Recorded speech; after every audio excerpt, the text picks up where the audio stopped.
And let me go ahead and share now.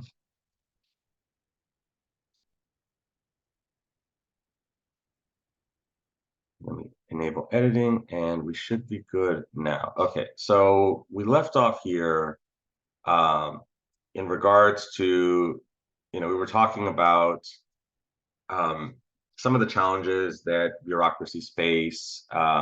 Last time we left off, of course, we were discussing, what a typical bureaucracy is going to look like with our discussion on Max Weber's more traditional viewpoint of how organizations are going to be run. So I mentioned this chapter has a lot of public administration in it. So, if any of y'all are ever interested in studying that later on, this is a good chapter to kind of give you like a little bit of a little bit of a preview in terms of how public administration classes are and how you'll be able to use those if you want to move up and be like a manager or supervisor within the public sector here, because that's basically that's basically the purpose of public administration, is to be a manager within the public sector. And there's all types of classes when it comes to like budgeting and how to handle money, and also of course administrative management theory, and also how to there's leadership classes as well in terms of how to be a good supervisor. So there's a lot of interesting things.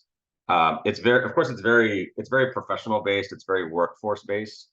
So it's not as theoretical as like political science or history or some of these other sociology. I mean, there is some sociology in it, but it's more like applied sociology, like we're talking about with Max Weber last time.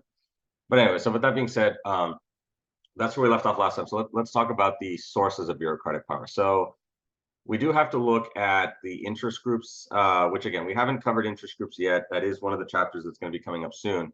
But the clientele interest groups are very important when it comes to how bureaucracies operate, especially in a state like Texas, because the interest groups and the bureaucratic agencies, they do have similar goals in mind, especially with some of these interest groups that, like an example would be like the Texas Railroad Commission and their relationship with the oil and gas industry. So because the oil and gas industry is the industry that the Texas Railroad Commission is responsible for regulating and overseeing, you're going to have similar people that have similar backgrounds, right? You're going to have engineers, and you're going to have business people, and you're going to have all the types of professionals that you would have in like an oil and gas company. You're going to have similar types of professionals also working within these state agencies and assisting with the regulation of these industries, right? Because you want to be able to hire those people that know what the industry is about, right? So that way they can know how to regulate it. So because they've got similar goals, they share personnel. Because remember, we talked about the revolving door when we were talking about in the legislative chapter how that these individuals can shift from state agencies, back to to the private sector in the interest groups, and then go back and forth. So it's all basically the same people. They all know each other, and so they also share the same information because they're in the same field, so they're doing the same research. And also, of course, lobbying strategies that these powerful interest groups will try to get what they need and try to influence the state agencies here, right? And because they all know each other and they all have similar backgrounds, it can be rather it can be rather successful in terms of trying to accomplish that. Now, the legislature also has a role in terms of funneling bureaucratic power here. So we've got both direct and indirect. So direct influence that the agencies have over the legislature is that the agencies provide information and create personal connection. So I've mentioned this before, that the agencies, these are the experts in their field, right? These are the people who get hired because they have the educational background, they have the professional work experience that relates directly to what the agencies are responsible for and what they're going to accomplish. So you're going to have these experts that know their material, they know their stuff. There's not a guarantee that the legislator is going to know is going to be experts on every single agency, right? There's so many agencies, there's so many responsibilities that a state legislator has, because you got to pass laws on everything, not just what you're good at and not just what you know at. So it's going to be virtually impossible for anyone to be an expert in every single responsibility that Texas government has, right? So because you're not going to be an expert in everything, you're going to rely heavily on the agencies who are the experts to provide you for that information And because of that, you're usually going to kind of take their lead. You're going to usually follow their lead because they know more than you. And so if they're making a logical, rational assertion because they have the research and they are more qualified than you, then you're basically going to kind of take their lead because they know more than you, right? So that's the direct way that the agencies can influence the legislature, through providing that information and that research that the legislators would not know in the first place or not even know where to look, and also creating those personal connections, right? So the heads of these agencies will go and meet with the legislators. You're of course you're going to have like the directors go and meeting with the top ranking government officials, both in the legislature as well as meeting with the governor and meeting with the lieutenant governor, the comptroller.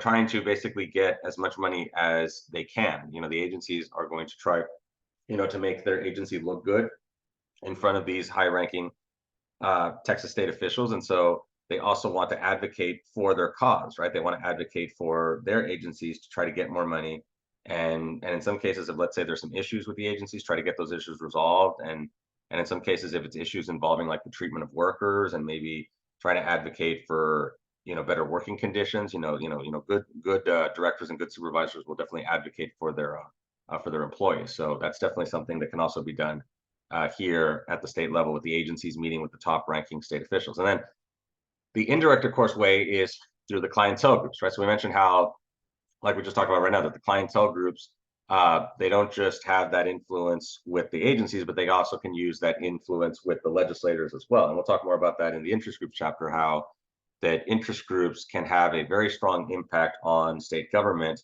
because of their ability to generate fundraising opportunities for these elected officials, and because since almost all funding for elected offices in the country is by private donations, these interest groups that have a lot of money, they can be very influential in using that money as influence to try to persuade elected officials to try to side with what they're wanting to accomplish. And of course, we also have the chief executive. Of course, the governor office, of course, has a lot of leeway when it comes to these agencies, as well as like the comptroller. But now, of course, it's more so the legislative budget board, which basically is the main it's the main board that basically oversees the budget and approves what the budget's going to be and how the budget's going to be spent. So the chief executives, do have that responsibility. Again, like I said, less so individually. Like it's more so through the collective group within the legislative budget board and some of these other boards and commissions. But that doesn't mean that the governor doesn't have some influence in terms of favoring certain agencies. Like I mentioned before, the Governor Abbott is definitely very much in favor of wanting to expand the role of DPS, Texas Department of Public Safety, and trying to get more money for them to assist with the border security situation that Governor Abbott is bringing up. And then of course the public also can be sources of bureaucratic power. Although as we've seen throughout the chapter, that the public in some ways kind of gets left behind here because of the complicated nature of the way the bureaucracies are set up. Because there's different there's so many different departments. It's hard to get a hold of people because you might not even be sure what issue this what if let's say you have an issue, you might not even be sure what department is responsible for that specific issue, because there's so many of these different departments, and a lot of these departments can be very similar. I know I can say this for myself, at the college, that there's a lot of different departments in student services that like I'm not even sure like what they do differently from what another department might do and things like that. So I'm not one to say as to whether there's different obviously of course there are needs for these different departments. I think there's discussion about maybe how much of a need, and is there a need for maybe so many departments or things like that. That's always a discussion that can be brought up in terms of the way organizations are run. But the public might not even really know too much about this because they might not even know all the different roles that goes on within an organization. I mean, and I work in these organizations, and even I sometimes am still learning about some of the responsibilities that colleges and universities have, besides just teaching and things like that. So it is kind of interesting to kind of see how this operates here. So Okay, anyway, so let's go ahead and continue here. Let's see. I think the 'cause I hope it's not it didn't okay, there we go, because I know it was kind of stopping a bit. Okay, so more sources of bureaucratic power. So again, expertise in information. So more technical have greater advantage in controlling vital information. So again, this reiterates what we were talking about, right? That because the people that are hired in the bureaucracies, they are the experts in their field, and they are going to know this material more so than your average legislator or or even the governor, because they don't have that specialized skill set, right? So I definitely have a specialized skill set when it comes to teaching, right? And also keep in mind that teaching in different locations also is not quite the same, right? Every institution is going to be different in terms of how they set up their classes, due dates for certain, things we have to turn in, like roster verifications, the different learning management systems that are used, right? So I know, like for here at SEC, they use Blackboard, but other colleges and universities they use other ones called Canvas. They also use DTL Brightspace. So I've gotten some experience. I've gotten experience in using all of these different learning management systems, because every institution is different from the different institutions that I've taught at. So that of course comes with more expertise, right? Learning how to teach online, taking quality matters courses, and how different colleges. One thing that I've noticed is that the different colleges I teach at, they want me to do the quality matters, and I'm like, but I've already done it. Like, can I just send you can I just send you the certificate that I got when I did it 2 years ago for this other college? And unfortunately, some of them are more strict than others about that. So which I understand. I mean, I get it. They probably want for you to do their own in-house version. But the thing is that, like I said, that being in the bureaucracy is going to privy you to to a greater, it's going to give you an advantage because you have more of that technical skill that the average politician might not necessarily know, right? And so because you know what you're talking about and the politicians might not necessarily know, then you can control that information. That's called gatekeeping, where you can be a gatekeeper for that information, in terms of deciding how it's going to be used, how much of that information is going to be released, and also how it's worded, right? So when you present it to these state officials, the way you come up with a presentation also is dependent on your technical skill set. So last Friday, I gave a presentation to my political science colleagues. It was the first time I'd ever presented to my colleagues, and so I was talking about these online synchronous classes, right? I was talking about how some of the pros and cons to it, some of my observations, and so I felt it was a good presentation because I was trying to get from my colleagues to get a sense for how these classes work, and so I felt it went really well. So, but yeah, but in terms of what I decided to focus on with the presentation, that was a decision on my own. So that's another example of how that information is controlled here. Because if you don't know what's going on, like if let's say you're someone in the general public, right? Like when you all first signed up for these classes, you probably weren't really sure how they worked. Now, of course, you do get an understanding of how they work now. But if you've never really done this, then it's going to be hard for you to know what's going on. It's also going to be hard for you to ask questions because I don't know if you all have heard the phrase, you don't know what you don't know. Like, you don't know what questions to ask. You don't know. And I remember this was like me when I first got out of college, like when I got hired at one of these other places. I didn't know that the first thing I'm supposed to do, like when I get hired, is okay, what am I responsible for? What do I need to do? What are my daily tasks? How am I going to be evaluated? So you're not going to know that when you're fresh out of college, unless you've had and I did have a couple of jobs, during college. Like I said, I used to be a correctional officer, but that was kind of let's just say that was kind of a difficult situation in terms of like professionally. So then I got this other job, straight out of college, and then and then that one was kind of also another bit of an issue. So then finally I was able to go to SEC and work in the security department, and that's when I finally started to like really like become a professional. So, but with that being said, just know that there's a lot of it's with that technical information, it's hard to, or the lack thereof, it's hard to be able to then know what you don't know, right? And so, like I said, so leadership also plays a large role in this. Like I was mentioning earlier, every supervisor is different in terms of how they do things. There is, of course, a lot of study, a lot of research, a lot of books in more recent years that talk about leadership and we mentioned before how the original traditional form of leadership was pioneered by Max Weber, as well as another gentleman by the name of Frederick Taylor, who talked about traditional administrative management theory, where you have direct supervision of your employees, and the boss basically decides everything.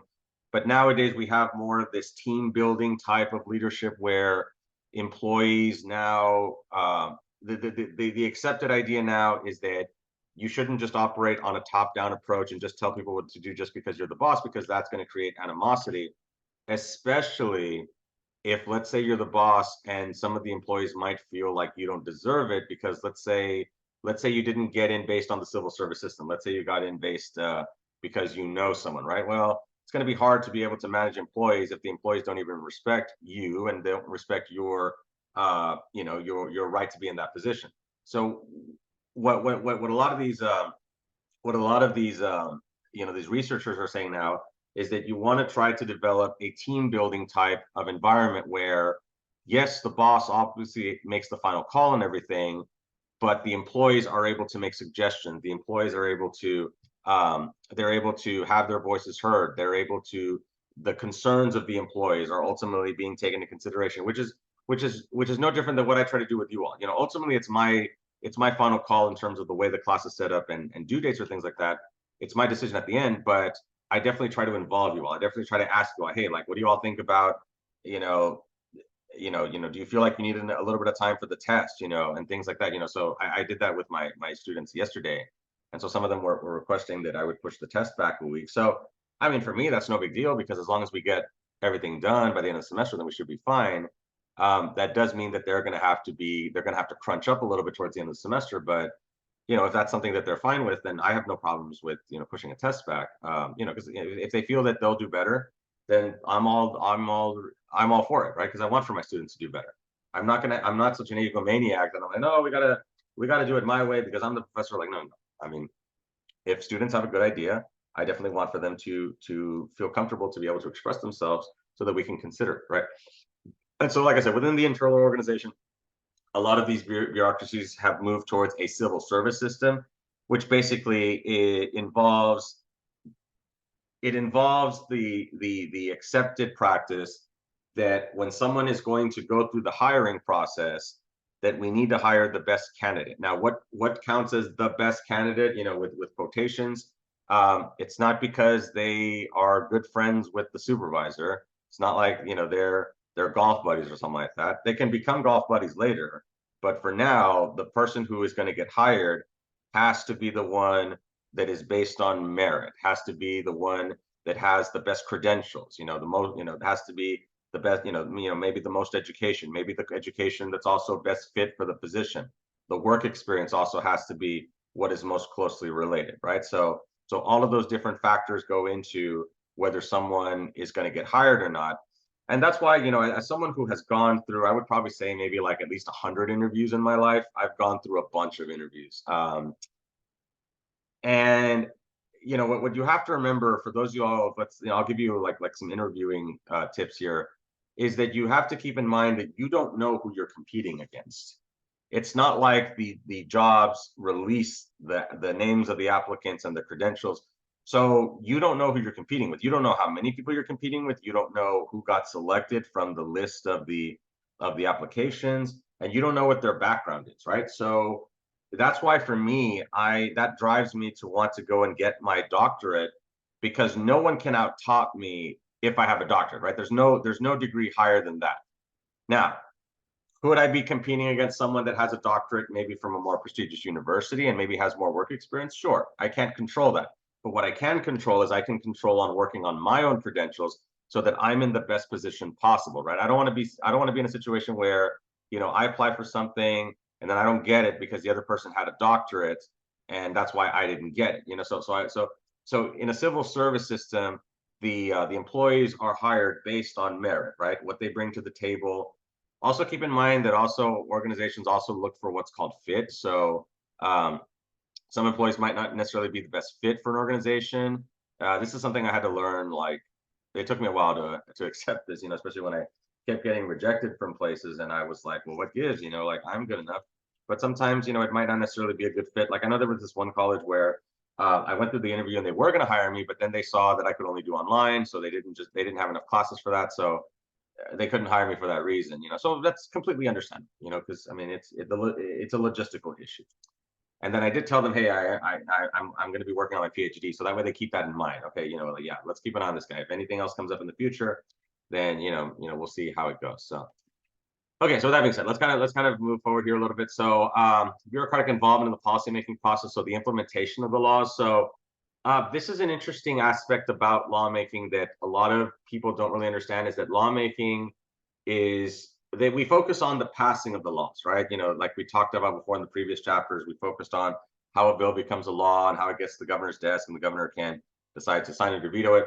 But that's not where the law ends. Just because it becomes law doesn't mean that the work is over. In fact, you can make an argument that now the really consequential and difficult stuff is going to start, because now you actually have to interpret that law and you have to actually apply it, right? So you can have laws in the books, but if there's no way to enforce it, or there's no recourse for what happens if someone breaks this law, then the laws are pretty useless, right? So you have to have those frameworks in place to where, how do we actually implement it, and how does it actually trickle down to the general public, right? So the legislature does create a general framework for this in terms of how laws can get down, and be implemented by the state agencies. But the state agencies also have considerable discretion in interpreting statutes. So this is where agencies will come up with regulations, right? And regulations basically have the force of law, where the agencies, through their interpretation of the laws that are passed by the legislature, and this also goes for the federal government as well, they can then apply it and interpret it in a way to where it is applied a certain way. Now, the book talks about how this means that agencies basically kind of they can act as legislative bodies, because they can be the ones to determine how a law is going to be enforced and implemented. And due to its short legislative sessions, Texas is uniquely dependent on bureaucracy compared to other states because of the fact that the legislature doesn't meet continuously, right? So we go through long stretches of periods where the legislature isn't meeting. So next year they're not going to be scheduled to meet, not until the beginning of 2025. Although we have had several special sessions. Right now, the legislature is in special session, due to Governor Abbott calling them in a special session. He wants them to work on a school voucher program and things like that. But that's not really all that common, right? Normally, the legislature isn't meeting in November, right? That's not normally common. Normally they're usually done. If they have an extra session or two, normally it's done by the end of the summer, but not usually going into the fall. This is a little bit uncharacteristic of what normally happens.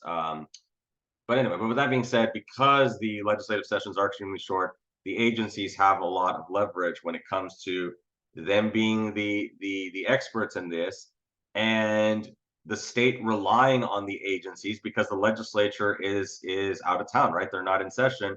So we have to look to the agencies as the point people for getting these laws implemented. And so influencing legislation, right? So drafting bills, furnishing information to legislators, and lobbying, like we talked about before. This is the way that bureaucracies are able to get involved, whether it's them or the clientele groups that also work together with the agencies. But yeah, the interest groups, the clientele groups, as well as the agencies.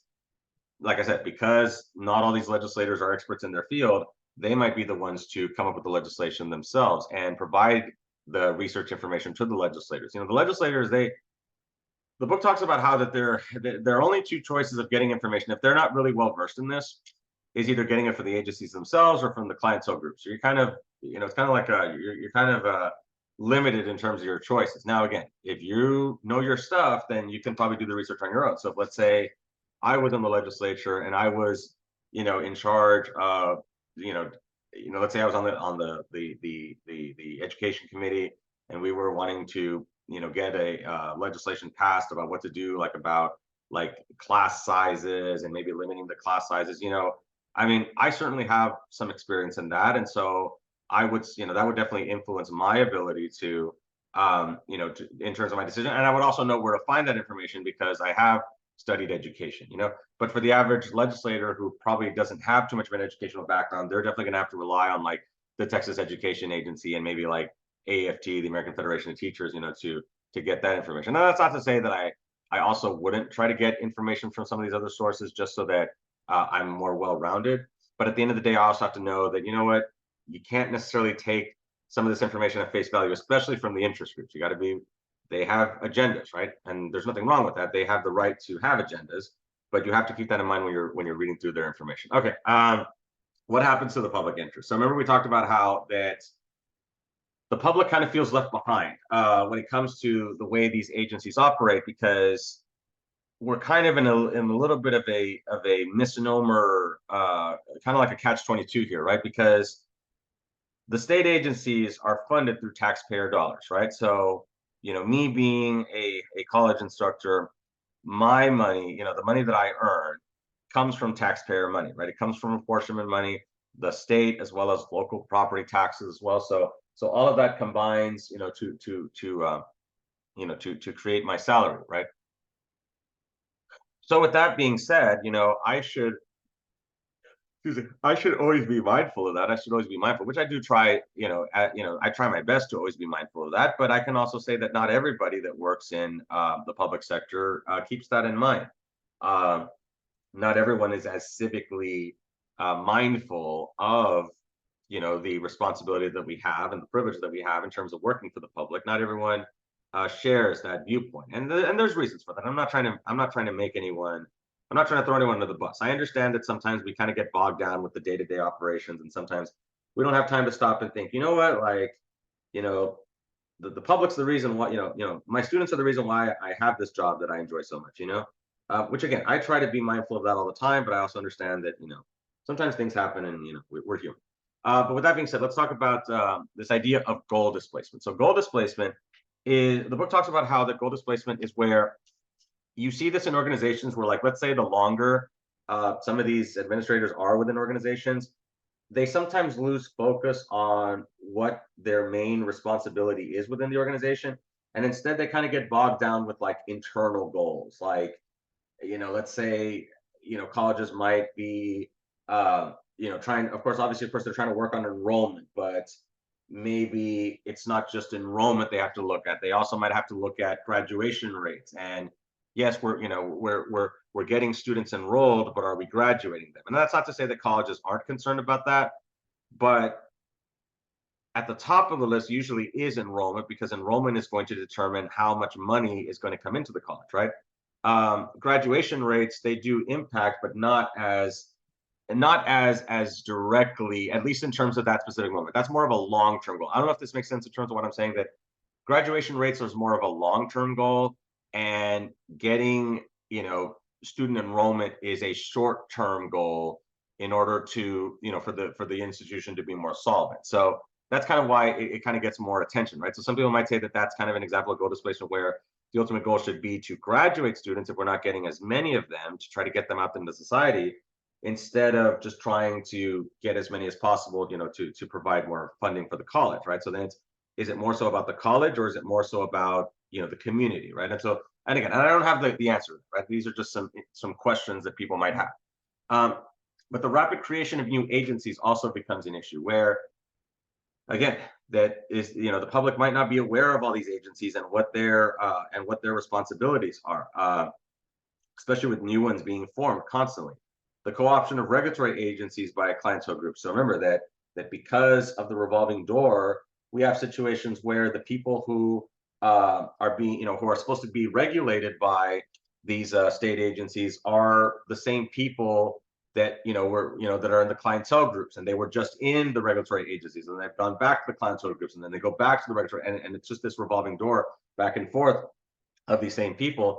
So it's really hard to regulate them, right? It's very hard to keep that distance. If, let's say, the head of this interest group is, one of your best friends, from college, right? I mean, it's you're supposed to maintain that professionality, but because you all studied in the same classes and you all got really close, it can be very hard to be objective. Difficulty in removing top level executives, right? So we talked about how that, because that the state executive is so fragmented, there's just so many different boards, and they have overlapping jurisdiction, different responsibilities. You have multiple supervisors. I mean, you have one that you answer directly, but you also got several people pulling you in different directions and telling you what to do, and you have to do this and you have to do that. So it just becomes a situation where, the whole institution is so fragmented. But as I mentioned, that can also be a benefit, because if, let's say, someone in student services wants to complain that I didn't turn in some, Starfish forum or something like that, yeah, they can go and talk to their chair to the chair and bring up, why this is an issue. But notice how it's much harder for the chair to say, okay, you know what, like I'm going to go and get rid of this guy, when it's not even something that the chair himself specifically asked me to do, right? It's something that another department did. So you see how like it becomes a situation where it does become more harder for for top level executives to be removed because of the board oversight, as well as the lower levels as well. The uninformed public. So the public, because of their lack of knowledge of just government in general, it's going to be very hard for them to even really know what's going on. It's going to be hard for them to figure out who's in charge of what. Who can I go and complain to? I mean, I know this happens even to me. Like when I want to, let's say, file a complaint or something like that. I get all these the runaround, and then someone says, "Oh, that's a different department, and they're not here, or they don't take phone calls." I swear I've gotten that so many times that I can't talk to that department because they say they don't take phone calls, which well, everybody has a phone. So I know they're just giving me the runaround, and they just want. So I have filed complaints about that process as well. So because then I tell them, look, so if you're not going to transfer me, then I'll file a complaint about not being transferred. So I've done a lot of that. I don't know if it does any good, but I do have to try to keep these organizations accountable, because it's just not professional to kind of keep the public from being able to resolve issues, right? So and especially in the public sector, right? Private sector, I guess they can kind of get away with it more because it's a private sector. But in the public sector, because of the money being public money, this is something that public agencies definitely need to be very respectful of. Public stated goals versus real goals. So again, going back to my example of like the colleges, right? So they have their, of course, publicly stated goals, but like we said, people still want to get paid, right? People want to make, especially like, as you move up higher up within the hierarchy, you're going to get an increase in pay. So, we're humans, and when we have to look out for ourselves first before anything else. I mean, it is, human nature. I mean, however we feel about it is, it is what it is, right? So I do understand why people would want to look out for themselves, maybe even more so than looking out for, the greater good of the agency. You kind of have to try to get, you have to satisfy your personal needs first. And so it does become a situation where, because organizations are being run by people, you do have to keep that in mind, that the goals that the organization might focus on might be different, as opposed to what the organization, so it has stated, right? There may be some more personal goals that can kind of go hand in hand, but sometimes maybe not so much. And then overstepping the law. Extremely strong special interest groups in Texas, because we have so many of these very lucrative fields in Texas, whether it's like oil and gas. Agriculture is also very lucrative in Texas. Telecommunications also is now very lucrative. I mean, there's so much big business in Texas that the special interest can be very powerful because of all the money that's in Texas in terms of the Texas economy. The weak governor's office, like we talked about, because of the governor not necessarily being able to, being limited in terms of his ability to remove people on these boards and commissions. And the governor can try to be diplomatic when it comes to trying to get money for certain agencies, like we mentioned, like what he's doing with DPS. But the governor does have to engage in a lot of diplomacy to try to get that money. And then, of course, the handicapped legislature, due to the lack of ability to be able to meet continuously, as well as also the rise of these other boards, like the legislative budget board. So instead of the actual rank and file legislators making these decisions, it's being done by this by this ex officio board here. So okay, so we're almost done here, everyone. So let's kind of hang in there. Okay, so how much accountability to the chief executive? So appointment powers are restricted, and removal powers are limited, right? So remember we talked about how that the governor cannot remove someone that they did not appoint, and even if they did appoint them, there are certain restrictions that have to go into place. It's not as simple as what we might see in the executive branch, where former President Trump was letting go of a lot of people in the cabinet. It's nowhere near as simple to remove someone at the Texas state level. And so there's no true executive budget, because there's a lot of, not necessarily that it's shadow money, but there's money that comes from other sources besides simply the state. So community colleges are a great example of this, because so as an instructor, I guess you could say I'm kind of a state employee, in that I get my money from state tax dollars, but I also get money from local tax dollars too. It's the same thing with teachers, right? Our school districts, our teachers considered state employees, and they kind of are. They're kind of like a hybrid, right? They don't technically work for a state agency. Now, if you work for a TEA, if you work with the Texas Education Agency, then yes, you are definitely 100% a state employee. But for the school districts, they kind of are, but then they're also more local government because school districts are local government, but they're overseen by the state directly. So now for retirement purposes, they are state employees because I get the TRS, the teacher retirement, the Texas teacher retirement system. And so when I retire, I will be getting a state pension, right? I'm not going to be getting a paycheck from my organizations. I'm going to be getting a pension from the state, right? So I guess in that sense, then I guess I'd be considered, state, then not necessarily a state employee, but at least state affiliated officially. And then the executive branch is fragmented, like we mentioned. The full executive definitely goes a long way in terms of there not being like a simple cabinet that operates on a top-down approach from the governor, but instead you have the plural executive and the executives that operate independently from the governor. And so that creates a situation where the governor and the lieutenant governor, comptroller, they might not necessarily agree on all of this, or even like the speaker of the House as well might have some disagreements on how the bureaucracy is going to be run here. Okay, last couple of things, and then we'll end for today. So I think we just have a couple more. Let me just take a drink of water, and then we should be able to finish by today. So thankfully, sorry that I know that this has kind of dragged a bit, and I know it's kind of a lot of information, but we're almost there.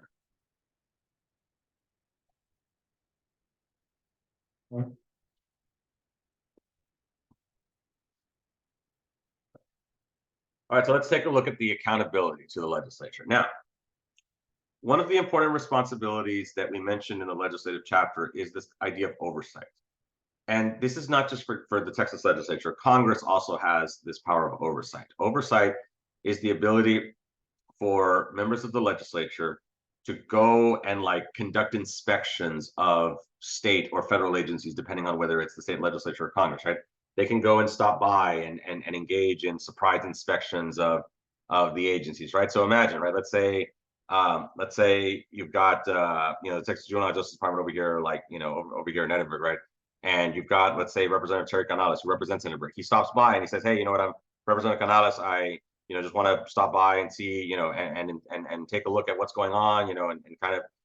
He has the power to do that. He can under the power of oversight. Now, that's not to say that there aren't certain expectations. There's certain rules, maybe even norms, you could say, to where like, because if something like that were to happen, you can guess that they're going to report it.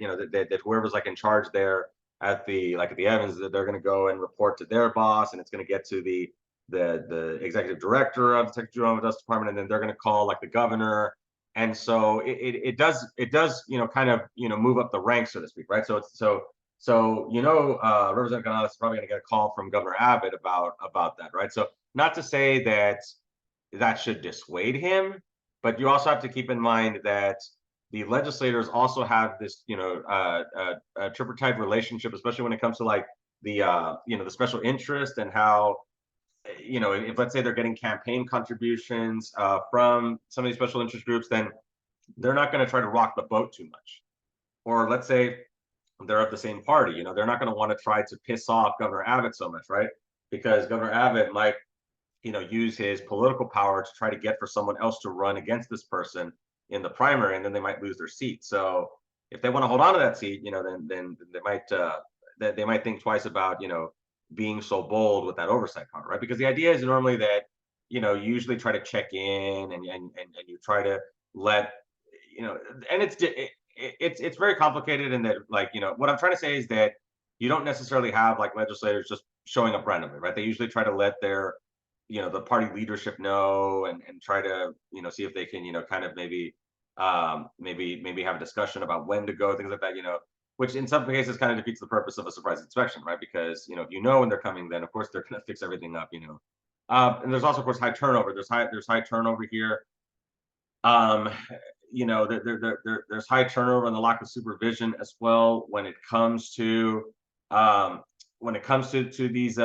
these agencies here. And people coming and going, as well as the inability for there to be like very strict supervision of these agencies and things like that. So yeah, and some of the, so it definitely can be a situation, high turnover, of course, within the legislature as well. So it's definitely, that's definitely is an issue.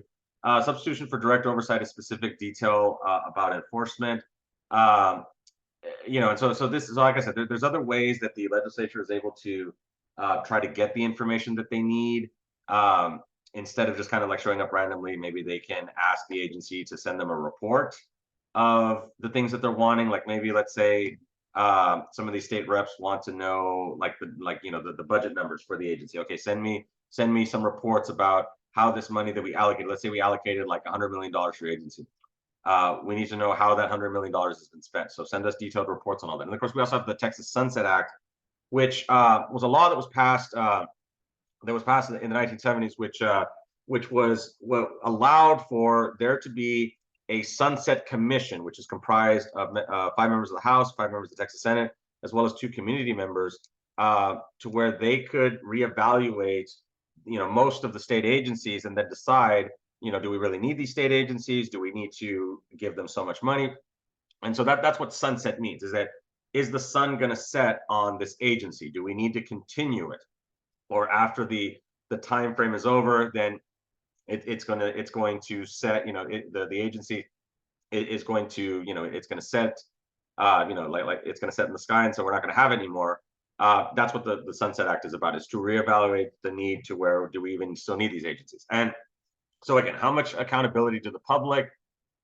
There is elective accountability. Long ballots create challenges for voters to stay informed, though. And of course, this is a political issue that we, I think, well, we'll talk about it later on when we get to the election chapter, how that because you have the long ballot where you've got all these different elected officials, members of different commissions, like the Texas Railroad Commission, the State Board of Education.